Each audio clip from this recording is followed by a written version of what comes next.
Kami naman ready na yun. Matagal na kami nagpo-prepare. So, we are all excited for the first BARM parliamentary elections. And so we've been making preparations, going through the motion like registering a political party, achieving yung number ng registered voters, members na 10,000, making sure we have presence across the different provinces and majority of the municipalities in the provinces. Inorient na yung mga members. We went through the process of submitting our manifestation to the commission that we will participate.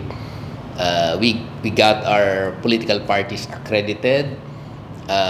We went through the first major essential feature of the Bangsamoro Electoral Code, which is the holding of a convention. So nag-convention naman. So ano na lang, one step na lang, filing the COC and hopefully holding the elections. So was it a surprise?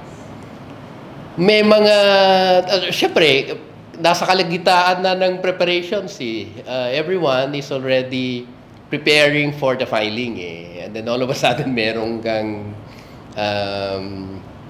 final na bill in the Senate resetting the elections.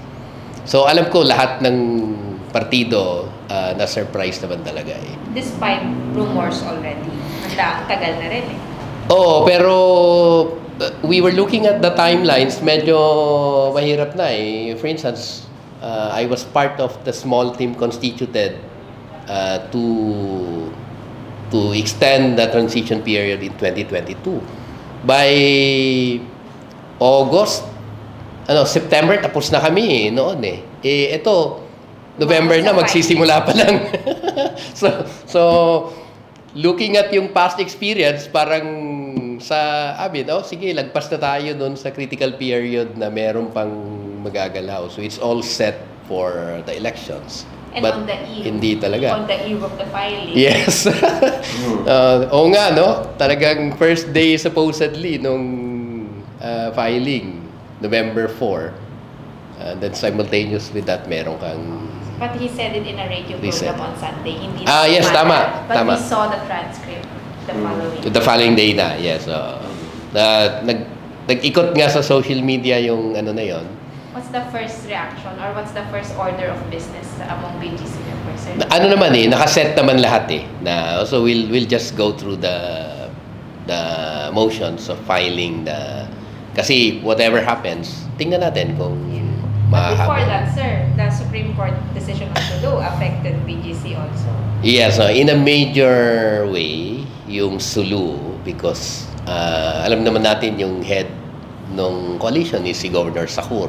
So nung nawala yung Sulu, medyo merong readjustment. So nagkaroon ng assessment ulit, tinignan yung options available. Ang decision ng mga kasama natin ay kaya pa rin naman mag-election. And proceed. Yes, proceed with the elections. Nagkausap din kami ng COMELEC at ang sabi nila, babawasin lang yung 7 na seats. So, we were thinking all the while na magpo-proceed pa rin yung election. So, will an extension favor BGC? Hindi pa natin malalaman. Pero titingnan natin kung paano yung strategy, kung just in case magkakaroon nga ng resetting talaga.